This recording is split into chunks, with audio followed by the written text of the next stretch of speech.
নমস্কার প্রিয় দর্শক বন্ধুরা, স্বাগত আমাদের চ্যানেলে। আজ 5ই নভেম্বর 2025 সালে একটি অত্যন্ত পবিত্র দিন। হিন্দু ক্যালেন্ডারে এটি কার্তিক মাসের পূর্ণিমা, যাকে আমরা রাস পূর্ণিমা বলি। এই দিনে গঙ্গা স্নান, ব্রত পালন এবং চাঁদের রশ্মিতে বিশেষ ফল পাওয়া যায়। আর শিখ ধর্ম অনুসারীরা এই দিনটিকে গুরু নানক জয়ন্তী হিসেবে উদযাপন করেন, যিনি শিখ ধর্মের প্রতিষ্ঠাতা এবং মানবতার মহান আলোকবর্ষিকা। আজকের এই ভিডিওতে আমরা আলোচনা করব রাস পূর্ণিমার ব্রত কথা। এই ব্রত পালন করলে পরিবারে এবং জীবনে কি কি উপকার আসে। এছাড়া গুরু নানক দেবের জন্মদিন এবং তার মাহাত্ম্য নিয়ে কিছু কথা বলবো। যদি আপনি ভক্তি, আধ্যাত্মিকতা এবং জীবনের শিক্ষা খুঁজছেন, তাহলে এই ভিডিওটি শেষ পর্যন্ত দেখুন। ভিডিওটিকে লাইক করুন, সাবস্ক্রাইব করুন এবং বেল আইকনটিকে ক্লিক করে রাখুন, যাতে পরবর্তী ভিডিও আপলোড করার সঙ্গে সঙ্গেই আপনার কাছে নোটিফিকেশান চলে আসে। তো চলুন বন্ধুরা, শুরু করি। এবার আমরা জানব রাস পূর্ণিমা কী এবং কেন পবিত্র। বন্ধুরা, রাস পূর্ণিমা হলো কার্তিক মাসের পূর্ণিমা তিথি, যখন চাঁদের রশ্মি বৃশ্চিক রাশিতে থাকে, তাই নাম রাস পূর্ণিমা। এটি হিন্দু ধর্মের ত্রিপুরারি পূর্ণিমা বা দেবী পূর্ণিমা নামেও পরিচিত। পুরাণ অনুসারে এই দিনে গঙ্গা, যমুনা, নর্মদা প্রভৃতি পবিত্র নদীতে স্নান করলে সকল পাপ ধুয়ে যায়। স্কন্দ পুরাণে বলা হয়েছে, কার্তিক মাসের স্নান এবং ব্রত পালন করলে বিষ্ণু ভগবানের কৃপা লাভ হয়। এই দিনের মাহাত্ম্য কী? প্রথমত, এটি দেবতাদের দীপাবলি। ভগবান শিব ত্রিপুরাসুরকে বধ করেছিলেন এই দিনে। দ্বিতীয়ত, গুরু নানক দেবের জন্মদিন, যা আমরা পরে আলোচনা করব।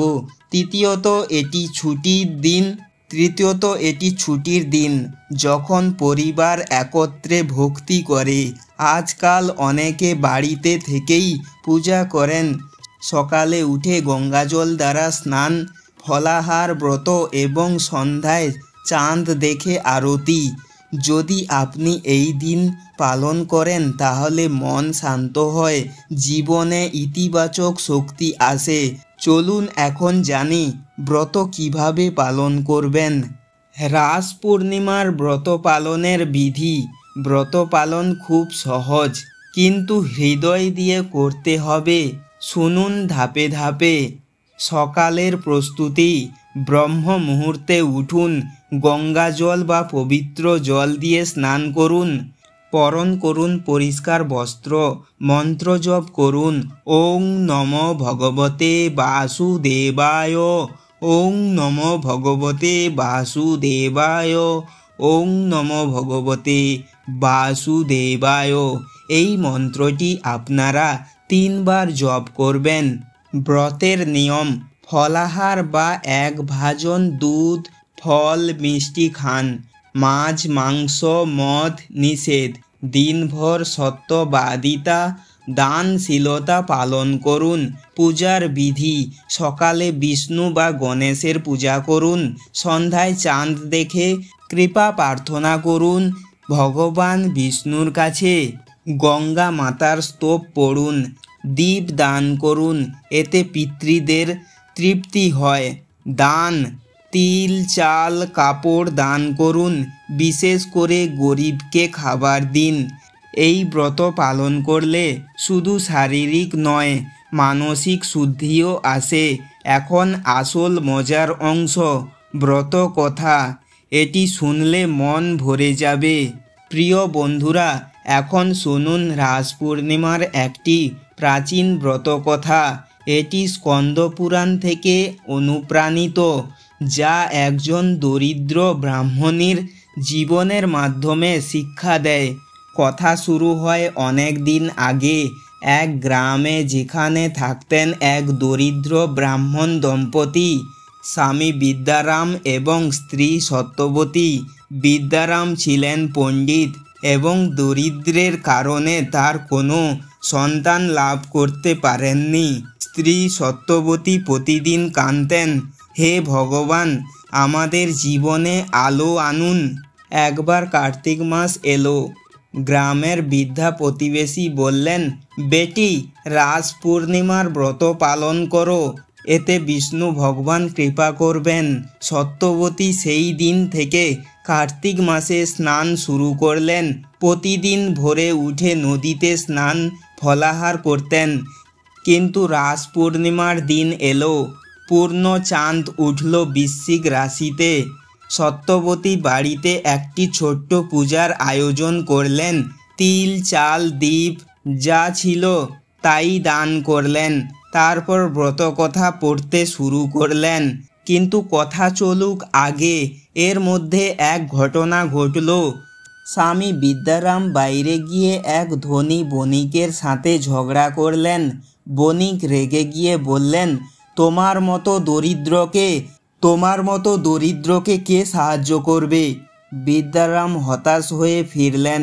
সত্যবতী তাকে দেখে বললেন, পতিদেব, চিন্তা করো না, আজ রাস পূর্ণিমা, ভগবান সব ঠিক করবেন। তারপর তিনি ব্রত শুরু করলেন। সন্ধ্যায়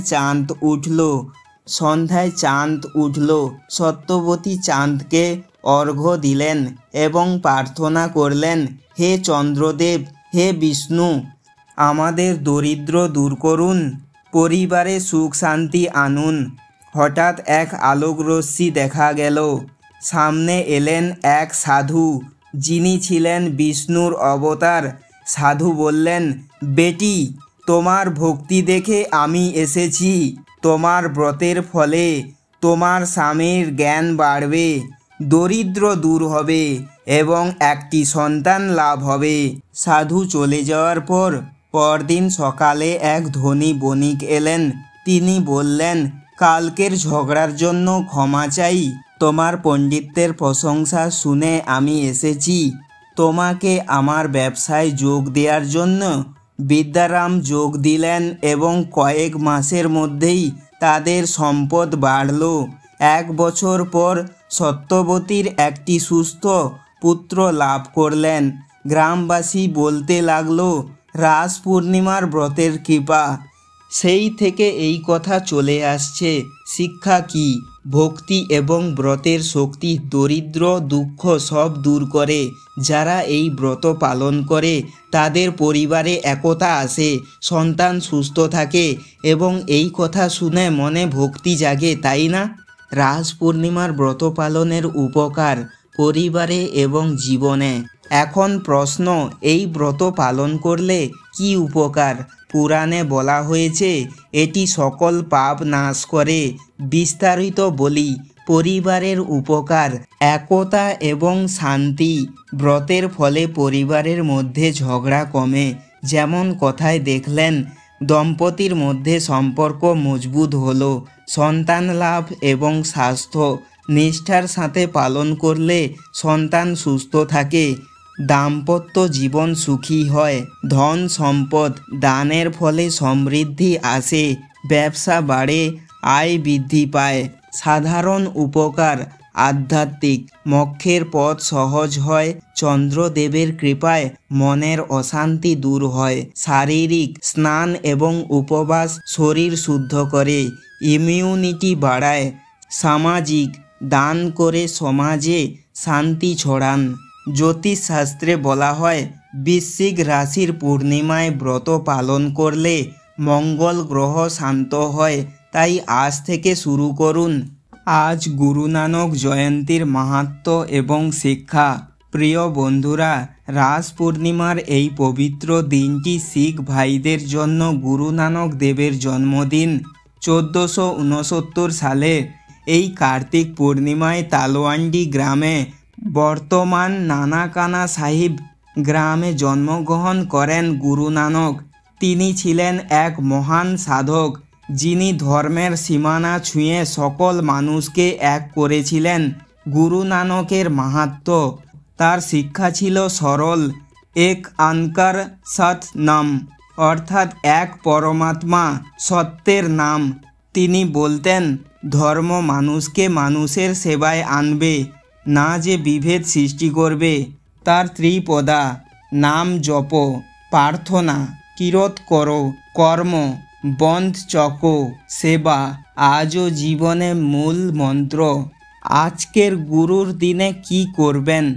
গুরুদুয়ারায় লঙ্গার খান, কীর্তন গান গাওয়া, দান করুন। তার শিক্ষা, সমতা, ভালোবাসা, সততা হিন্দু শিখ একত্রে এই দিন উদযাপন করে দেখায় ধর্মের সারাংশ এক মানবতা।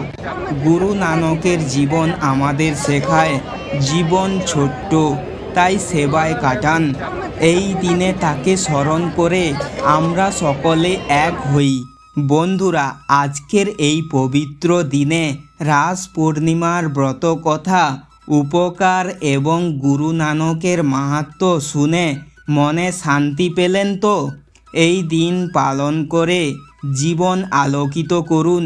কমেন্টে বলুন আপনার পরিবারে কিভাবে এই দিনটি উদযাপন করেন। শেয়ার করুন বন্ধুদের সাথে। পরের ভিডিওতে দেখা হবে আরও ভক্তিময় কন্টেন্ট নিয়ে।